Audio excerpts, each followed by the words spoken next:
Hello and welcome everyone on this official platform of Legacy IAS Academy. So a big news is coming from Myanmar, and that is something which is related to the elections in Myanmar region. Ji haan. So what if I told you that the brutal military dictatorship which is accused of mass killings and ethnic cleansing is now suddenly promising the elections? As you can see here, Myanmar election in December. Junta lifts emergency 4 years after a coup against Suu Kyi government. Ji haan. So that same general who crushed the democracy and jailed a Nobel Peace Prize winner is now calling for a vote to restore the order. 4 years ago, Myanmar's hopes for democracy were crushed in a single morning, and Aung San Suu Kyi was jailed, and the military seized control, as well as a peaceful nation plunged into the civil war. But now, in a surprising move, the military junta has lifted the emergency rule and promised to hold the elections in December 2025. So what is really going on? Is this a genuine step towards the peace or a clever trap to extend the dictatorship under a new disguise? And why are international observers warning that these elections might be deadlier than the war itself? So stay with me as we uncover the shocking timeline of events since 2021 coup and who really controls Myanmar today that we need to understand, and then how this so-called election might decide the future of Southeast Asia. So do not blink, because what is happening in Myanmar is not just about the local politics, it is a lesson, power, as well as propaganda and global crisis of democracy. So first we'll try to understand that what happened, what is the context here. So what happened recently? So as we know that Myanmar military junta has announced that the elections will be held in December 2025, nearly 4 years after a coup, which have removed the elected civilian government. Now, what is the background of the coup? So first of all, we need to understand the background of the coup. So as you can see here, so several things which are mentioned, data which is mentioned, that this coup was done on 1st February 2021.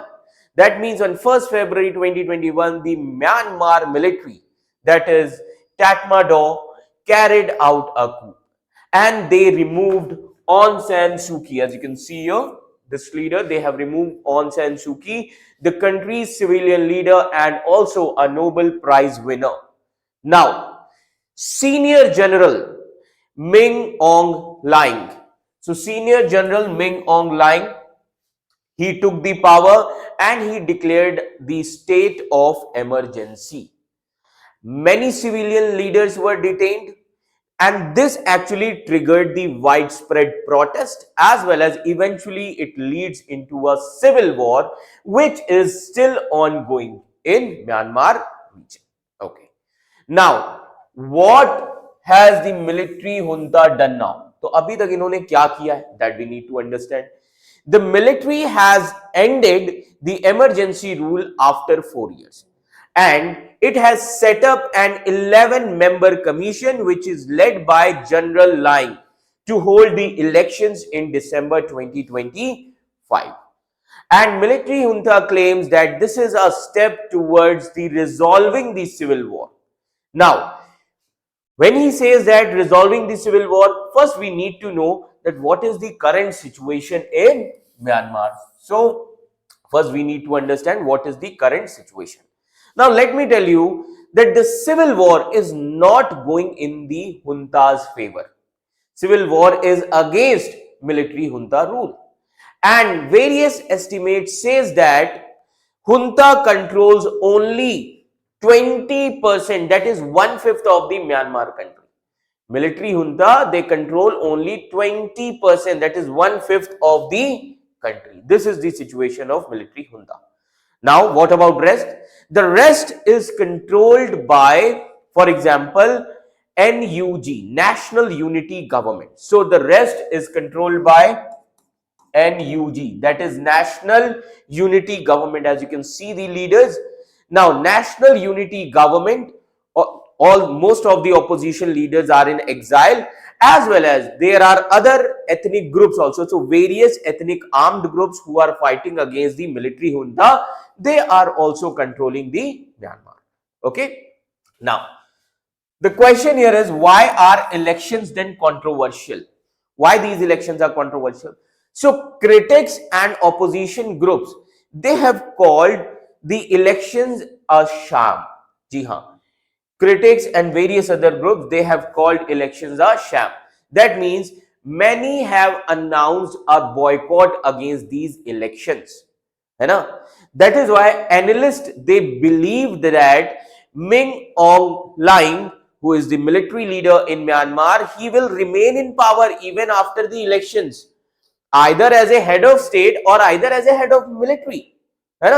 Then apart from this, he also introduced, now Myanmar military also introduced new harsh laws before the election. Ab iski kya zarurat thi? But they have introduced the new harsh laws before the election. Now, first of all, just before announcing the elections, military junta, they passed strict election law in July 2025, and this law gives punishment up to death penalty to anyone, for anyone who opposes or disrupt or protest or incite against or distribute material related to disrupting the elections, and then the prison term from 3 to 10 years plus fines are also there. So these are some new harsh laws before the elections they have introduced. Now, अब इस पर वहां के general का क्या कहना है? What did General Hlaing say based on this? So let me tell you. तो अब जनरल Hlaing ने इस पर क्या कहा? So General Hlaing says that we have already passed the first chapter. Now we are starting the second chapter. That means the upcoming elections will be held in December, and the efforts will be made to enable all eligible voters to cast their ballots. So this is all about which is there in the news.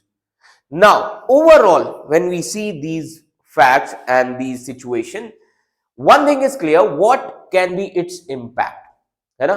अब इसके impact क्या हो सकते हैं? See, the impact of Myanmar's junta ending emergency rule and announcing elections in December 2025, it can be assessed in 4 major dimensions. अब 4 major dimensions कौन-कौन से हो सकते हैं?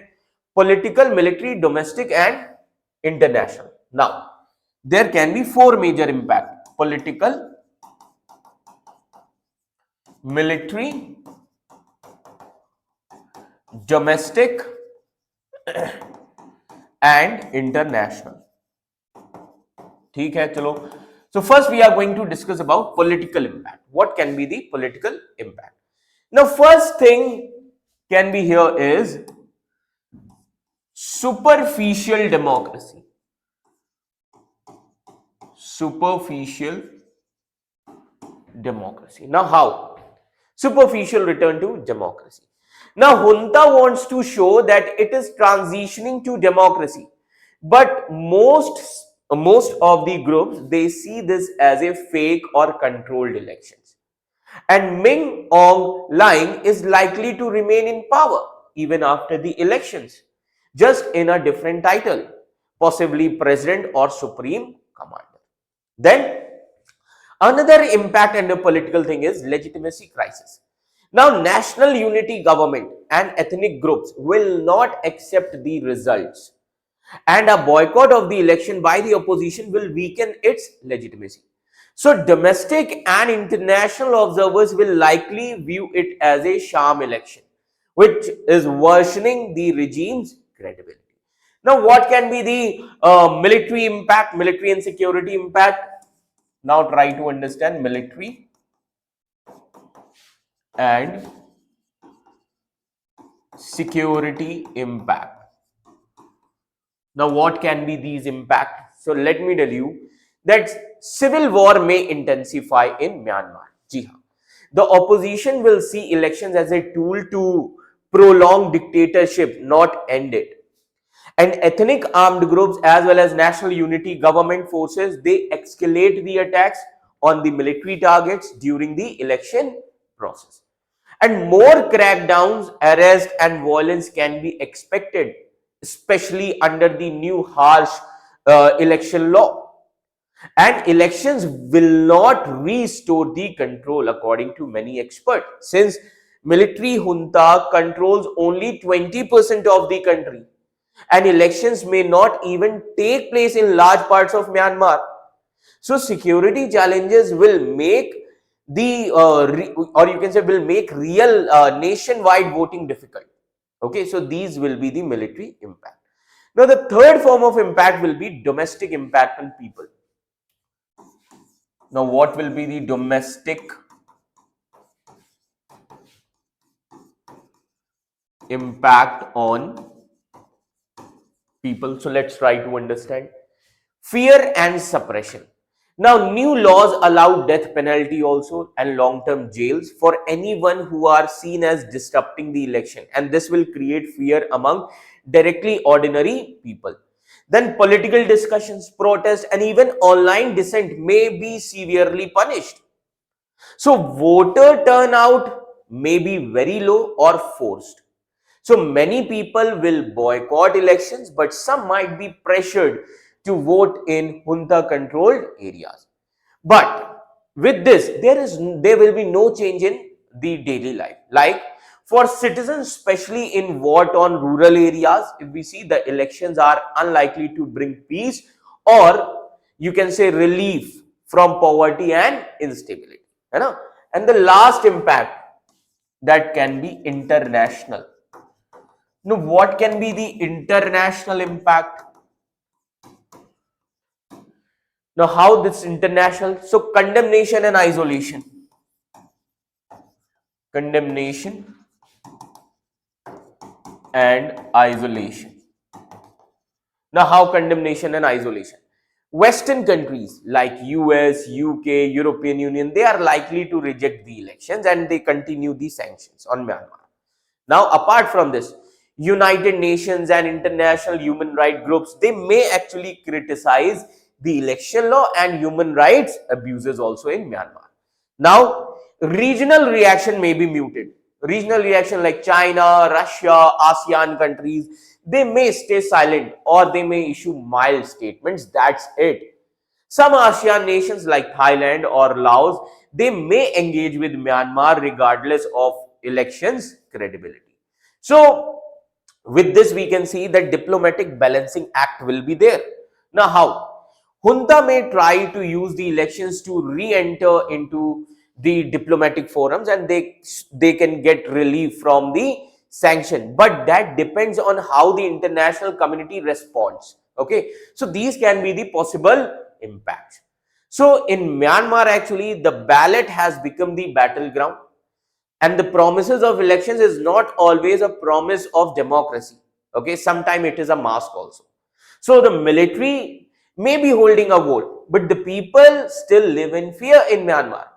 Civil war rages, villages were burned, and opposition leaders remained in exile. But the real question is not who will win the election, but whether the people will be allowed to choose at all or not. So for the world, this is a moment of truth. Will global power challenge this political theater or turn a blind eye in the name of stability? And more importantly, will the people of Myanmar be heard or will they be silenced again? This time at the ballot box. So, if you found this video eye-opening, do not forget to like, share and subscribe our channel Legacy IAS Academy, and drop your thoughts in the comment section. Is Myanmar heading for democracy or deeper dictatorship? So until next time, stay informed, because understanding Myanmar is not just about one country, it is about the global fight for freedom. Thank you so much.